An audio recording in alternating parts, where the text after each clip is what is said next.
Assalamualaikum warahmatullahi wabarakatuh. Perkenalkan, saya Nur Hidayah Lestari Supianto, mahasiswa PPG dalam jabatan tahun 2022 LPTK Unimed. Pada kesempatan kali ini, saya akan memaparkan penyusunan cerita praktik baik saya menggunakan metode STAR, yaitu situasi, tantangan, aksi, refleksi hasil, dan dampak, terkait pengalaman mengatasi permasalahan siswa dalam pembelajaran. Lokasi pelaksanaannya yaitu di unit kerja saya sendiri, yaitu UPTD SD Negeri 01 Langgapayung, lingkup pendidikannya sekolah dasar. Tujuannya yang dicapai yaitu meningkatkan minat belajar siswa pada mata pelajaran IPA, materi perubahan wujud zat. Penulisnya saya sendiri, kemudian tanggal pelaksanaannya adalah tanggal 8 November tahun 2022. Situasi yang dihadapi, latar belakang masalah dari praktik pembelajaran ini adalah: 1. Siswa kurang termotivasi untuk mengikuti pelajaran IPA. 2. Siswa kesulitan memahami konsep materi IPA. 3. Penggunaan model pembelajaran yang kurang tepat mengakomodasi kesulitan belajar siswa. Dari ketiga poin di atas dapat diambil kesimpulan bahwa selama ini siswa kurang berminat dalam belajar IPA, khususnya materi yang bersifat abstrak, dikarenakan siswa kesulitan dalam memahami pembelajaran IPA yang bersifat abstrak. Guru belum menggunakan model pembelajaran inovatif untuk mengakomodasi kesulitan belajar siswa, dan guru belum maksimal dalam menggunakan media pembelajaran sebagai penunjang penguasaan konsep materi. Praktik pembelajaran ini menurut saya penting untuk dibagikan karena menurut saya banyak rekan guru yang mengalami permasalahan yang sama dengan permasalahan yang saya alami. Sehingga praktik ini diharapkan selain bisa memotivasi diri saya sendiri, juga diharapkan bisa menjadi referensi atau inspirasi bagi rekan guru yang lain. Saya yang berperan sebagai guru mempunyai tanggung jawab untuk melakukan proses pembelajaran secara efektif dengan menggunakan model, metode, dan media yang tepat sehingga tujuan pembelajaran dan hasil belajar siswa dapat tercapai sesuai dengan yang diharapkan. Tantangan. Tantangan yang saya hadapi adalah berdasarkan hasil kajian literatur dari jurnal ilmiah dan wawancara dengan pakar pendidikan, serta rekan kerja yang sudah saya lakukan, dapat disimpulkan bahwa hal-hal penyebab masalah kurangnya minat belajar siswa antara lain. 1. Kemampuan siswa dalam menangkap materi pelajaran masih rendah. 2. Metode yang digunakan guru masih bersifat konvensional berupa ceramah. 3. Penggunaan media pembelajaran yang kurang menarik. 4. Model pembelajaran yang digunakan guru kurang efektif dan inovatif. 5. Motivasi belajar siswa masih rendah. Dari penyebab di atas, tantangan yang dihadapi oleh saya sendiri yaitu: 1. Melakukan asesmen diagnostik yang tepat. 2. Pemilihan metode pembelajaran yang variatif sehingga siswa merasa tertarik dan antusias dalam mengikuti pembelajaran. 3. Pemilihan media pembelajaran yang tepat dan menarik bagi siswa. 4. Pemilihan model pembelajaran yang inovatif. 5. Pemilihan strategi memotivasi siswa dalam bentuk yang menyenangkan. Dilihat dari kelima tantangan tersebut, dapat disimpulkan bahwa tantangan yang dihadapi melibatkan guru dari sisi kompetensi yang harus dimiliki guru, yaitu kompetensi pedagogik dan profesional, sedangkan dari sisi siswa adalah minat dan motivasi belajar. Aksi yang saya lakukan, langkah-langkah yang dilakukan oleh saya sesuai tantangan yang dihadapi antara lain: 1. Melakukan asesmen diagnostik yang tepat. Strategi yang dilakukan adalah melakukan observasi kepada siswa untuk mengetahui latar belakang dan kesulitan belajar siswa. Hasil observasi akan menentukan pemilihan model, metode, dan media yang digunakan. 2. Pemilihan metode pembelajaran yang variatif, sehingga siswa merasa tertarik dan antusias dalam mengikuti pembelajaran. Strategi yang saya lakukan adalah dengan memilih metode pembelajaran yang variatif disesuaikan dengan hasil asesmen diagnostik, bagaimana latar belakang siswa saya, bagaimana kesulitan belajarnya, bagaimana karakteristik gaya belajar siswa-siswa saya, yang diantaranya adalah 10 visual, 15 audio visual, 20 kinestetik, yaitu dengan menggunakan metode ceramah, diskusi, tanya jawab, penugasan, dan juga demonstrasi.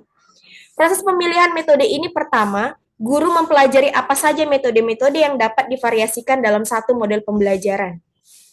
Kemudian memahami karakteristik siswa dengan melihat kemampuan dasar dan kebiasaan siswa dan menyesuaikan dengan karakteristik materi. 3. Pemilihan media pembelajaran yang tepat dan menarik bagi siswa. Strategi yang dilakukan guru dalam pemilihan media pembelajaran adalah dengan memilih media yang sesuai dengan materi pelajaran, juga sesuai dengan karakteristik belajar siswa. Selain itu, guru juga bisa menggunakan media pembelajaran yang dikuasainya, baik dalam pembuatan dan juga pengoperasian.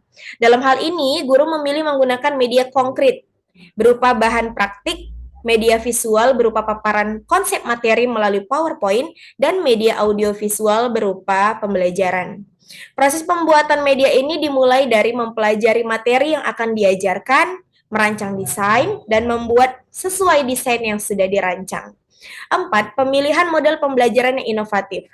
Strategi yang dilakukan dalam pemilihan model adalah dengan memahami karakteristik siswa dan karakteristik materi. Di sini, saya memilih model pembelajaran Project Based Learning atau PJBL. Pemilihan model ini berdasarkan kesesuaian antara gaya belajar siswa saya dan karakteristik materi yang akan saya ajarkan, di mana keenam sintak dari model ini dapat mengakomodasi dan mencapai tujuan rencana aksi saya, yaitu meningkatkan minat dan hasil belajar siswa. Yang kelima, pemilihan strategi memotivasi siswa dalam bentuk yang menyenangkan. Strategi yang dilakukan saya adalah dengan menggunakan bintang prestasi. Saya menciptakan kompetensi di awal pembelajaran dan memberikan apresiasi berupa penghargaan bintang prestasi bagi siswa yang memenuhi kriteria, seperti aktif saat sesi tanya jawab, aktif berdiskusi, dan mendapat nilai yang bagus saat mengerjakan soal evaluasi. Selain guru dan siswa, dalam prosesnya kegiatan ini melibatkan dosen selaku pembimbing, guru pamong selaku penengah, kepala sekolah selaku pimpinan, dan juga konsultan, serta rekan sejawat. Selanjutnya adalah refleksi hasil dan dampak. Dampak dari aksi dan langkah-langkah yang dilakukan dirasa hasilnya efektif dapat dilihat dari 1. Penggunaan media variatif berbasis Technological Pedagogical Content Knowledge atau TPACK sangat membantu pemahaman siswa, memahami konsep materi perubahan wujud zat, dibuktikan dengan hasil evaluasi pembelajaran siswa di atas kriteria ketuntasan minimal atau KKM. Guru memadukan media konkret berupa bahan praktik, slide PowerPoint berupa paparan materi, dan juga media audiovisual berupa video pembelajaran pada pelaksanaan pembelajaran. Yang kedua, pemilihan metode variatif seperti ceramah, diskusi, tanya jawab, penugasan, demonstrasi sangat efektif untuk meningkatkan keaktifan siswa terlihat dari kegiatan siswa saat pembelajaran. Selanjutnya adalah pemilihan model pembelajaran PJBL. Pemilihan model pembelajaran PJBL yang berpusat pada siswa memiliki 6 sintak, di mana siswa mampu menemukan pertanyaan mendasar dari bahan tayang yang diamati. Siswa mampu berpikir kritis, critical thinking, melalui proses pembuatan produk yang dilakukan. Menelaah instruksi pada lembar kerja peserta didik atau LKPD, kemudian menelaah instruksi pada lembar kerja peserta didik, kemudian bereksplorasi agar proyek pembuatan patung lilin dan ice cream dapat berhasil. Siswa mampu bekerja sama dalam kelompok saat pengerjaan proyek, mulai dari persiapan alat dan bahan hingga pembuatan laporan hasil proyek dengan baik. Siswa mampu menemukan dan menanyakan hal-hal vital yang mereka temukan saat melakukan proyek. Siswa juga mampu memberikan tanggapan terhadap hasil proyek kelompok lain yang menunjukkan kemampuan mereka dalam menganalisis. 4.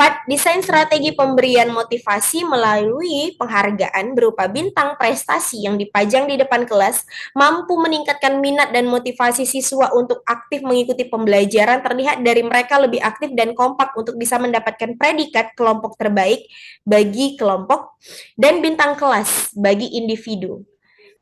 Ini menunjukkan kompetisi yang diciptakan oleh guru di awal pembelajaran saat menjelaskan proses penilaian yang dilakukan guru sangat-sangat mempengaruhi aktivitas kegiatan pembelajaran, khususnya siswa di kelas. Siswa jadi lebih termotivasi untuk mendapat predikat berupa kelompok terbaik maupun bintang kelas. Respon siswa terhadap kegiatan pembelajaran ini adalah sangat senang. Dapat dilihat dari hasil kegiatan refleksi akhir pembelajaran, siswa memberikan tanggapan bahwa pembelajaran sangat menyenangkan dan media pembelajarannya menarik juga mudah dipahami. Faktor keberhasilan pembelajaran ini sangat ditentukan dari penguasaan guru terhadap media pembelajaran metode, model, dan langkah-langkah pada rencana pelaksanaan pembelajaran. Pembelajaran yang bisa diambil dari proses dan kegiatan yang sudah dilakukan guru adalah sebagai seorang guru seharusnya lebih aktif, kreatif, dan inovatif dalam merancang kegiatan pembelajaran untuk mencapai tujuan pembelajaran yang diharapkan. Sekian pemaparan dari saya. Terima kasih. Assalamualaikum warahmatullahi wabarakatuh.